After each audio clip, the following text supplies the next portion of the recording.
I think a lot of people are confused by the new Arabic name, El-Hajj Malik El-Shabazz. I've always had the name on my passport, Malik El-Shabazz, only I only used it in the Muslim world. Well, Hajj is a title that is given to any Muslim who makes the pilgrimage to Mecca during the official Hajj season. One thing that I found in all of my travels was that all of the Africans, not only the Africans, but the Asians and the Muslims, look upon us as their long-lost brothers. And America had actually tricked many of them into a hands-off policy by giving them the impression that she was honestly trying to do something to solve the problem. My argument over there was designed to prove that it is impossible for the United States government to solve the race problem. It's impossible.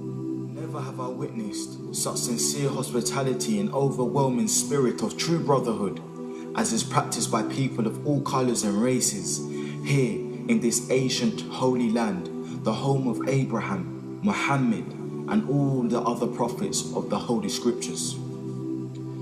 For the past week, I've been utterly speechless and spellbound by the graciousness I see displayed all around me by people of all colors. I've been blessed to visit the holy city of Mecca. I've made my 7 circuits around the Kaaba, led by a young Mutawaf named Muhammad. I drank water from the well of the Zamzam. I ran 7 times back and forth between the hills of Mount Al-Safa and Al-Marwa. I've prayed in the ancient city of Mina, and I've prayed on Mount Arafat. There were tens of thousands of pilgrims from all over the world. They were of all colors, from blue-eyed blondes to black-skinned Africans.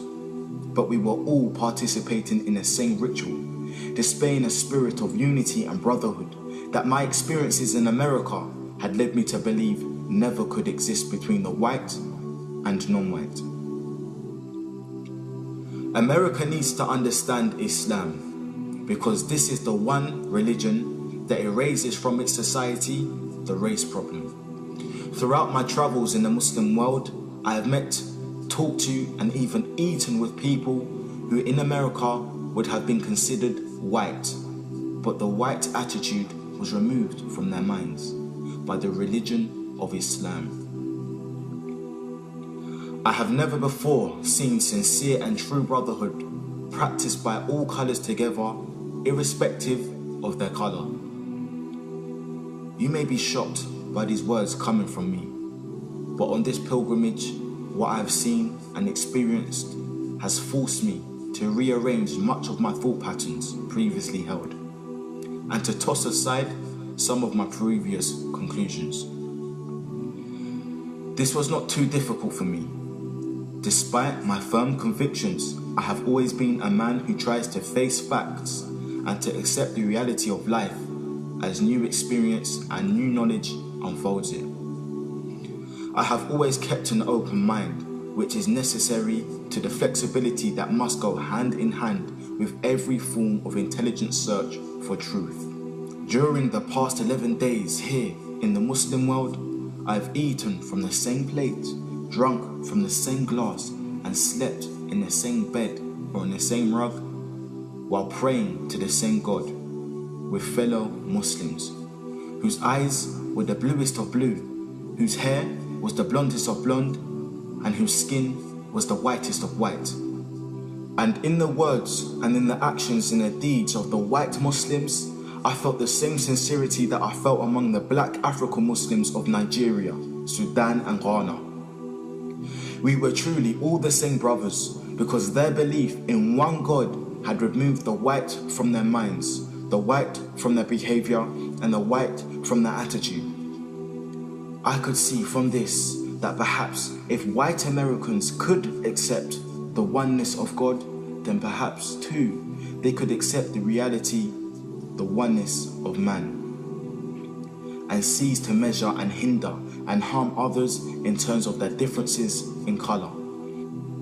With racism plaguing America like an incurable cancer, the so-called Christian white American heart should be more receptive to a proven solution to such a destructive problem. Perhaps it could be in time to save America from imminent disaster, the same destruction brought upon Germany by racism. that eventually destroyed the Germans themselves. Each hour here in the Holy Land enables me to have great spiritual insights into what is happening in America between black and whites. The American Negro never can be blamed for his racial animosities. He is only reacting to 400 years of the conscious racism of the American whites. But as racism leads America up to the suicide path, I do believe, from the experience that I've had with them, that the whites of the younger generation in the colleges and universities will see the handwriting on the walls, and many of them will turn to the spiritual path of truth, which is the only way left to America to ward off the disaster that racism inevitably must lead to.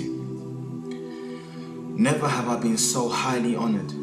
Never have I been made to feel more humble and worthy. Who would believe the blessings that have been heaped upon an American Negro? A few nights ago, a man who would be called in America a white man, a United Nations diplomat, an ambassador, a companion of kings, gave me his hotel suite and his bed. Never would I have even thought or dreaming that I would ever be a recipient of such honors.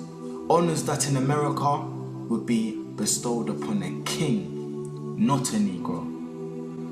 All praise is due to Allah, the Lord of all the worlds. Sincerely, Al-Hajj Malik Al-Shabazz, also known as Malcolm X. So Malcolm became Al-Hajj Malik Shabazz, who made Tawbah. He took his Shahada. He performed his Hajj. He said, on my way back from Mecca, I visited 7 countries, and the CIA, and the FBI, and the International Interpol Police, and others plotted to try to kill me at least 5 times. You don't have to ask yourself why they were plotting to kill this man. If I recall, I pointed out that while I was at Mecca making the pilgrimage, I spoke about the brotherhood that existed at all levels and among all people who were there on that Hajj, who had accepted the religion of Islam. And I pointed out that for what it had done, what the religion of Islam had done for those people over there, despite their complexion differences, that it would probably do America well to study the religion of Islam, and perhaps it could drive some of the racism from this society as it has driven racism from the Muslim society.